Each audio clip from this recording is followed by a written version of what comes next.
জি, জি, আমি বলছি যে আমাদের একটা আইডিওলজিকে সামনে রেখে কিন্তু আমরা পলিটিক্সটা করতেছি। এখন আমি আমার যে আইডিওলজি সেটা দিয়ে আমি প্রেজেন্ট করতেছি যে আমি যদি সাপোজ বলি আমাদের যে আদর্শ, সে আদর্শের নমুনা কি হতে পারে। অনেকেই কিন্তু বলতেছে যে মদিনার সনদের মতো, মদিনার রাষ্ট্রের মতো একটা রাষ্ট্র গঠন করা। তো আবার অনেকে বলে যে আরেকজনের আদর্শ যে জাতীয়তাবাদের ভিত্তিতে উনার আদর্শকে উনি সামনে রেখে এখানে কাজ করতেছে। আমার আরেকজন ভাই যেভাবে দুইটাকেই অস্বীকার করে ইনসানিয়াতের কথা বলতেছে। আমরা যদি ভিন্নভাবে এটাকে দেখি, যে উনি যেটা বলতেছে ওইটাও কিন্তু একটা আইডিওলজি। এখন ওনার কাছে মনে হচ্ছে যে ওনারটা দিয়ে মানুষ বেশি কল্যাণ পাবে, ওনারটা দিয়ে মানুষের মুক্তিটা সহজ হবে। বাট এটা আবার মনে করা, এটা আমরা কেউ এভাবে মনে করার কোনো সুযোগ নাই যে আমি যে এই আইডিওলজিটা সামনে আনছি, এই আইডিওলজিটাই হলো যে মানুষ অ্যাকসেপ্ট করতে হবে। আদারওয়াইজ অন্য যারা অন্যান্য আদর্শগুলো প্রচার করতেছে সেটা প্রচার প্রসারের মাধ্যমে মানুষের সাথে ধোঁকাবাজি করতেছে, এটা আমরা মনে করতে পারি, কারণ যেহেতু আমি আমার আইডিওলজিকে মনে প্রাণে বিশ্বাস করি।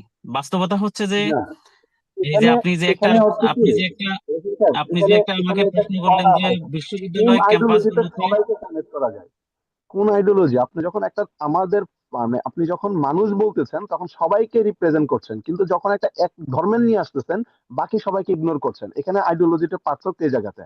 আমি আমি এই জন্য আমি আইডিওলজি উদাহরণটা আইডিওলজি আইডিওলজি মিন্স আপনি কোনো কোন একটা আইডিওলজিতে। আদর্শকে সামনে রেখে যখন চিন্তা করবেন। আদর্শ মানে কি? কোনো একটা নমুনা, যে আমি এমন হ্যাঁ, চাচ্ছি। কোন আদর্শ সবাইকে ঠিক কানেক্ট আছে, করে। আপনি যখন ঠিক আছে, ধর্মের ওই নামে, আদর্শটা ধর্মের নামে আমি আপনি মনে যখন করি। ধর্মের নামে হ্যাঁ, একটু চলবেন আপনার আপনার তখন অ্যান্সারটা পেয়ে যাবেন। আমি বলতেছি আমি মনে করি যে ইসলামিক যে আইডিওলজিটা, ইসলামিক যে আদর্শটা, ইসলামিক। এখানে হ্যাঁ, মানবতার কল্যাণ নিহিত আছে। এবং আমরা আপনার আপনি কাছে এটা রাষ্ট্র না, ব্যক্তি, ব্যক্তি ইসলাম আর রাষ্ট্র এক না। রাষ্ট্র ইসলামের না, রাষ্ট্র কখনো রাষ্ট্রের কোনো ধর্ম হয় না। রাষ্ট্র একটা জড় পদার্থ। রাষ্ট্র নির্দিষ্ট কোনো ধর্ম হয় না। এখানেই সবচেয়ে বড় সমস্যা, আমি তো রাজনীতির কোনো বললাম ধর্ম নেই। এটা এটা একটু আমার কথা আপনি রাজনীতি শুনুন। আপনার যিনি মতো করে করবে। মিনিং করতে পারেন। ইয়াসিন সাহেব, আপনি আপনারটা আপনি শেষ করুন, আমরা আবার মামুন সাহেবের কাছে আসবো। আচ্ছা, আমি আপনার এই ভাইকে শ্রদ্ধার সাথে বলতেছি। উনি ওনারটা মনে করতে পারে ওনারটা বেস্ট, বাট যুক্তির খাতিরে আমরা বললে অনেক কিছু বলতে পারি। আমি আপনার প্রশ্নে চলে যাচ্ছি যে বিশ্ববিদ্যালয় ক্যাম্পাসগুলোতে বাংলাদেশ ইসলামী ছাত্র শিবির আহ মানে বিপুল ভোটে বিজয়ী হয়েছে, সাধারণ শিক্ষার্থীদের ভোটে এবং সমর্থনে। তো এটাকে আমি এভাবে মূল্যায়ন করি।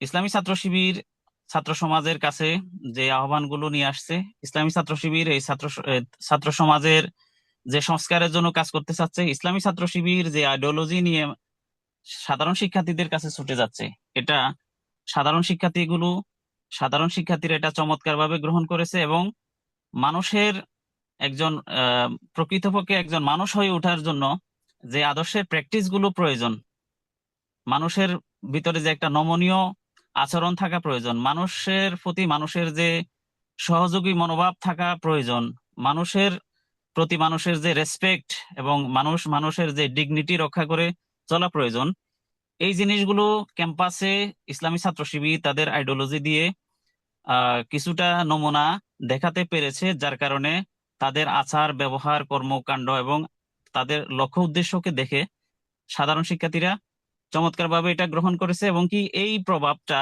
এবং এই যে বিজয়ের ধারাবাহিকতা, এটা ইনশাল্লাহ সারা বাংলাদেশে আগামী সংসদ জাতীয় নির্বাচনেও সাধারণ মানুষ এটাকে গ্রহণ করবে ইনশাল্লাহ।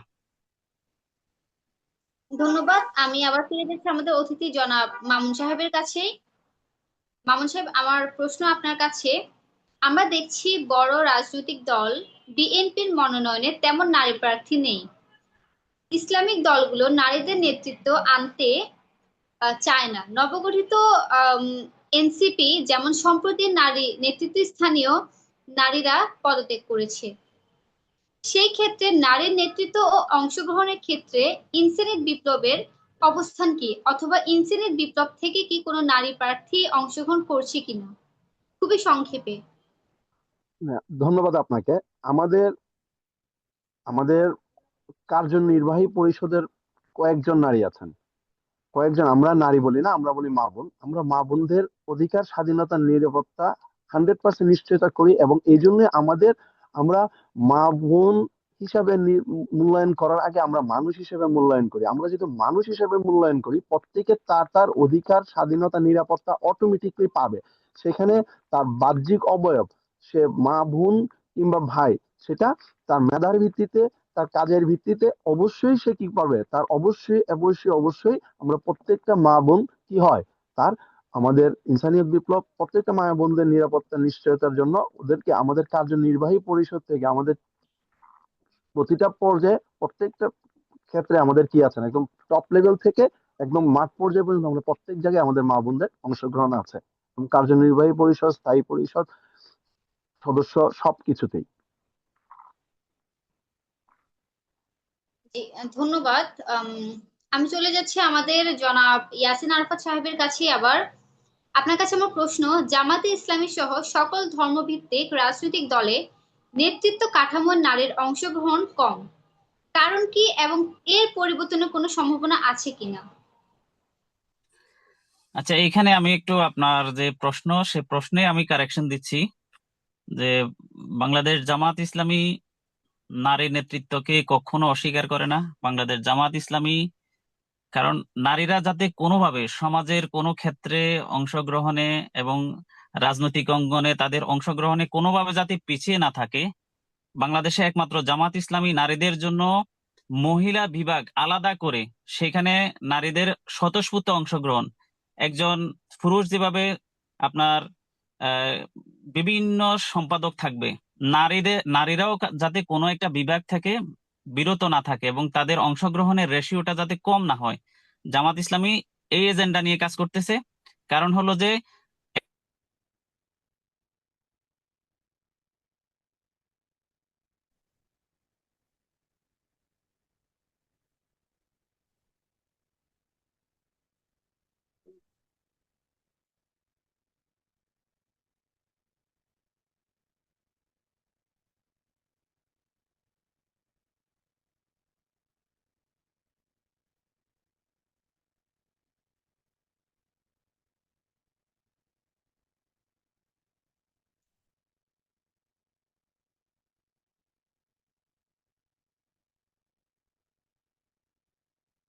আচ্ছা, আমরা চলে যাচ্ছি আমাদের অতিথি জনাব মামুন সাহেবের কাছে আবার। ইন্টারনেট বিপ্লব ক্ষমতায় এলে সংখ্যালঘু নাগরিকদের অধিকার বজায় রাখতে কি মডেল প্রস্তাব করবেন? ধন্যবাদ ম্যাম। আপনি আমরা ইনসানিয়ত বিপ্লব খুব ইম্পর্ট্যান্ট একটা জিনিস, আপনি, ধন্যবাদ আপনাকে, খুব গুরুত্বপূর্ণ একটা প্রশ্ন করেছেন। আমরা আমাদের এই জন্য আমরা বলেছি যে ইনসানিয়ত বিপ্লব সবার আগে মানুষের সাথে ক্লিয়ার হতে হবে ইনসানিয়ত বিপ্লবের আইডিওলজিটা কি। ইনসানিয়ত বিপ্লব মানুষ হিসাবে সবাইকে মূল্যায়ন করে। আপনি যখন মানুষ হিসেবে মূল্যায়ন করেন, আমাদের কাছে কোনো সংখ্যালঘু কিংবা সংখ্যাগুরু কোনো শব্দ নেই। খুব ইম্পর্টেন্ট জিনিস ইনসানিয়ত বিপ্লবের দৃষ্টিতে, প্রতিটা মানুষ, কেউ যদি আমাদের দেশের 20 কোটি জনগণের মধ্যে যে একজন যদি অন্য ধর্মের থাকে কিংবা একজন যদি অন্য উপজাতির থাকে, তাহলে তারা আমাদের কাছে সমান ভ্যালু। তারও তার ভোটের এবং তার অধিকার স্বাধীনতার জন্য আমরা সমান অধিকার এবং সমান নিশ্চয়তা দিই। কারণ আমাদের ফিলোসফিটি হচ্ছে কি, আমরা মানুষ হিসেবে মূল্যায়ন করি। যেহেতু আমি মানুষ হিসেবে মূল্যায়ন করি, আপনাকে যেহেতু ধর্মের ভিত্তিতে অথবা কোনো গোত্রের ভিত্তিতে মূল্যায়ন করছি না, কাজে আমার কাছে ইনসানিয়ত বিপ্লবের দৃষ্টিতে সংখ্যালঘু বা সংখ্যাগুরু কোনো অবস্থান নেই। আমরা সব মানুষের সবার জন্য সমান অধিকার, স্বাধীনতা, নিশ্চয়তার জন্য নাগরিক হিসেবে প্রত্যেকটা নাগরিকের অধিকার, স্বাধীনতা, নিশ্চয়তার জন্য কাজ করি। আরেকটা ইম্পর্টেন্ট জিনিস হচ্ছে, আমাদের ইনসানিয়ত বিপ্লব সবসময় নারীদেরকে বলতে, আমরা মা বোনদেরকে কি করতে চাই, ওনাদের মানে মেধার ভিত্তিতে আমাদের কি, প্রতিটা সংগঠন, প্রতিটা সেক্টরে, আমাদের স্টুডেন্ট ফোরাম থেকে আরম্ভ করে ব্যবসায়ী, অর্থনীতি, প্রফেশনাল, প্রত্যেকটা ক্ষেত্রে এবং সংস্কৃতি অঙ্গনে আমাদের প্রত্যেকটা জায়গাতে আমাদের মা বোনদের পূর্ণ নিরাপত্তার জন্য আমাদের মা বোনদেরকে কি করা হয়, আমরা মানুষ হিসাবে আমরা যখন কাজ করি, আমরা কখনো মানে আধিপত্যের ভিত্তিতে কাজ করি না। আমরা কাজ করি মানুষ হিসাবে, ইমানি দায়িত্ব হিসাবে, ইমানদার হিসাবে, অথবা একটা মানুষ হিসাবে তার মানবিক পরিচয় যখন বলছি, তখন সে নারী না পুরুষ এটা আমার কাছে মুখ্য না। তার যোগ্যতা, তার অংশগ্রহণ সম্পূর্ণভাবে মুক্ত এবং স্বাধীন। ধন্যবাদ।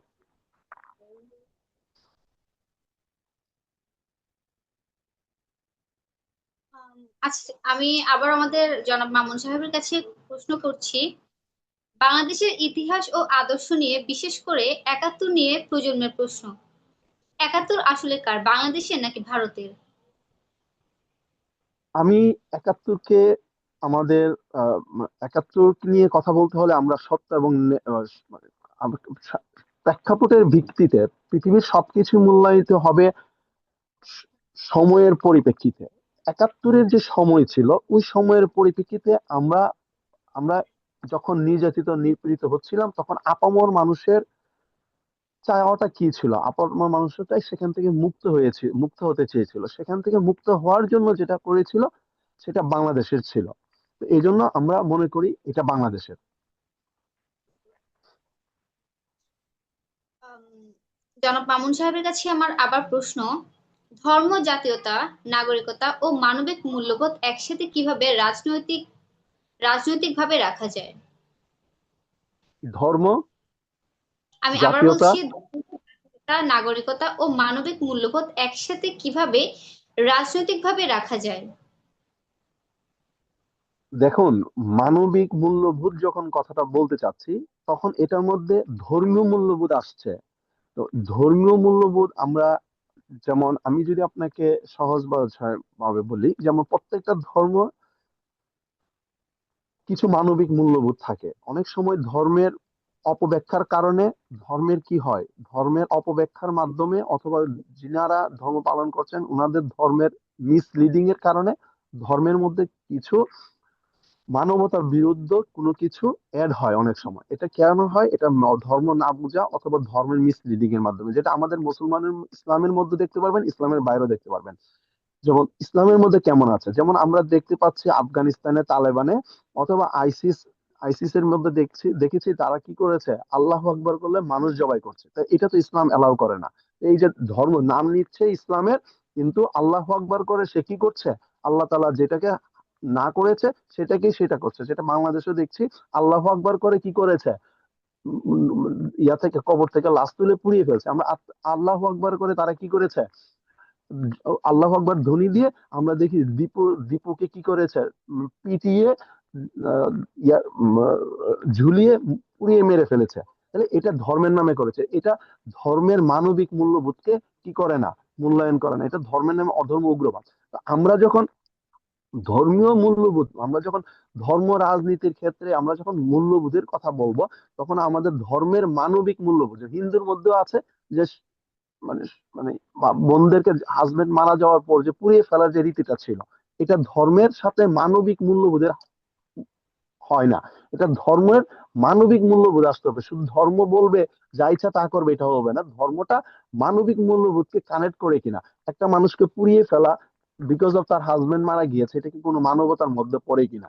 ঠিক ইসলাম ধর্মের নামেও যেমন কি আছে, মানবিক মূল্যবোধের অবক্ষয়, মানে ইসলাম ধর্মের নামে অপব্যাখ্যা করে কি করেছে, ধর্মের মূল্যবোধকে লঙ্ঘিত করছে। ঠিক একইভাবে অন্যান্য ধর্মের আছে। তো আমরা যেটা চাই, আমরা ধর্মের মানবিক মূল্যবোধ এবং আমাদের মানুষের মানবিক মূল্যবোধের ভিত্তিতেই কি করি, রাজনীতিকে মূল্যায়ন করতে চাই। এই জন্য আমাদের জন্য আমরা যখন মানবিক মূল্যবোধের কথা বলি, তখন এরকম একটা বেসিক কনসেপ্ট বিল্ড করতে চাই, যেটা সব মানুষের জন্য কানেক্ট হবে।